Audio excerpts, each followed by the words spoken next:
નમસ્કાર, નાગરભાઈ જોશી। આજે આપણે વાત કરવાની છે સિંહ રાશિની, જેના અક્ષર છે મ અને ટ। આ બંને અક્ષરવાળા રાશિના જાતકો જોતા હોય તો એના માટે છે, અને ન હોય તો તમારા મિત્રો જેનું નામ મ અને ટ છે એને આ વિડીયો મોકલી અને કૃતાર્થ થાજો। હવે સિંહ રાશિ છે તો સિંહ રાશિને 8મો શનિ છે, અને 8મો શનિ નાની પનોતી ઢૈયા કહેવામાં આવે છે।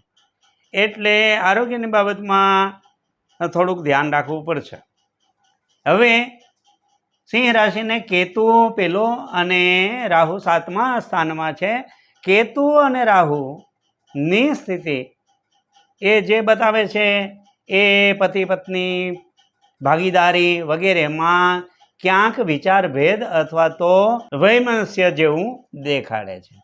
એટલે એમાં આખા વર્ષ દરમિયાન તમારે કાળજી રાખવી પડશે। ગુરુ 12મો છે, 12મો ગુરુ 12મા સ્થાનમાં કંઈ બહુ નુકસાન નથી કરતો, પણ બહુ ફાયદોય નથી કરતો।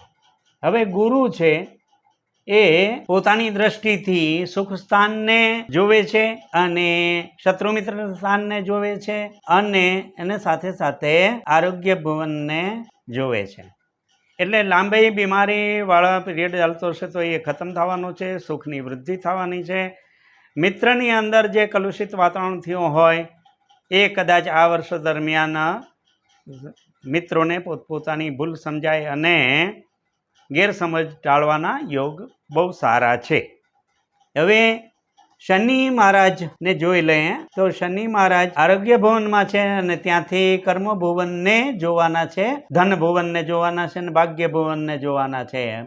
શનિ મહારાજ 8મા સ્થાનમાં આરોગ્યના ભુવનમાં બેઠા છે, એટલે આરોગ્યમાં તો થોડીક તકલીફ કરવાના છે, પણ સાથે સાથે 10મું કર્મસ્થાન, બીજું ધનસ્થાન અને 5મું સાહસ સ્થાન।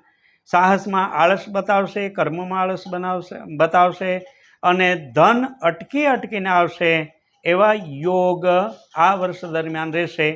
મને લાગે છે કે ખંતથી શનિની પૂજા કરજો, અથવા તો શનિના કંઈ ઉપાય કરશો તો મંત્ર જપ તપ જે કંઈ કરશો તો તમને વધારે ફાયદો કરશે।